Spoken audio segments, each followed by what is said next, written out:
Senior advocate Harish Salve argued before a constitution bench of the Supreme Court on Wednesday that every government minister is individually liable for the remarks he or she makes in public.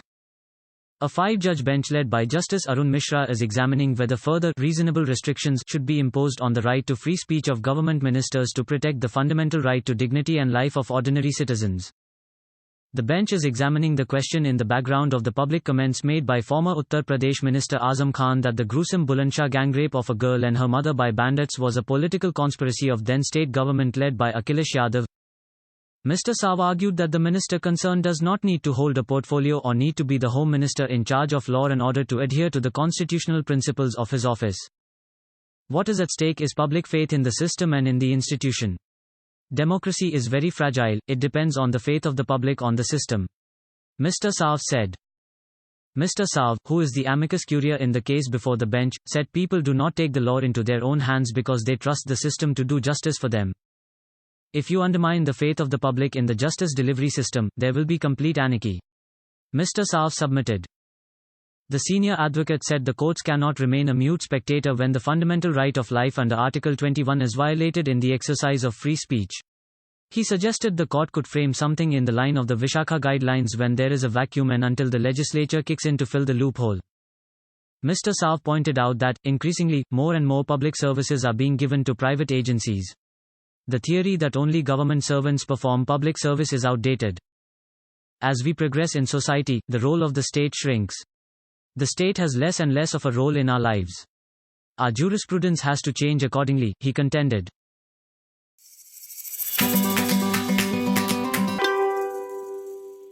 The Karnataka government on Wednesday issued a notification allowing women to work night shifts 7 p.m. to 6 a.m. in all factories registered under the Factories Act.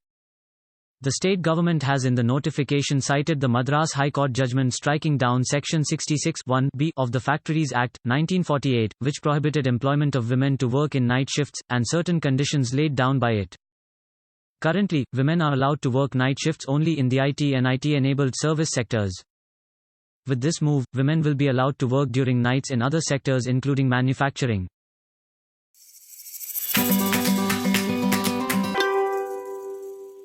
India and Singapore on November 20 exchanged a letter of intent that could pave the way for the city-state to conduct live firing of missiles like the Spider air defense system at the Integrated Test Range at Chandipur in Odisha.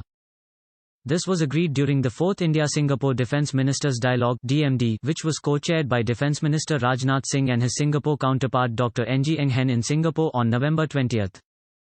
It is perhaps for the first time that India will open Chandipur Integrated Test Range for any foreign country. Singapore Defence Minister Dr. Ng said that it would be impossible to fire missiles like the Spider ground-based air defence systems in Singapore as it is a small country. So we're very thankful to India for providing that facility. India is a large country with a large land mass, and we understand also that this is a significant gesture on their part. We want to use the facility very productively. Dr. Ng was quoted as saying by the Straits Times newspaper. The Integrated Test Range (ITER), a well-equipped test and evaluation (T&E) center of DRDO, is set up to provide safe and reliable launch facilities for performance evaluation of rockets, missiles and airborne weapon system, according to the Defence Research and Development Organisation (DRDO) website.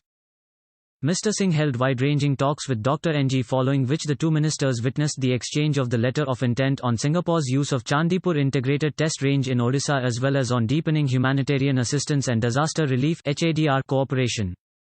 The two sides also identified new areas of cooperation in the already strong and diversified defence partnership, including in exercises and test firing by Singapore in India, information exchange, launch of micro-satellites in India, geospatial data sharing, artificial intelligence and cybersecurity. Mr. Singh also invited Singapore to invest in research, development and testing facilities in the upcoming defence industrial corridors in India. Dr. Ng agreed to explore opportunities for joint collaboration. Dr. Ng welcomed India's continued engagement to the region and its active role in the regional security architecture.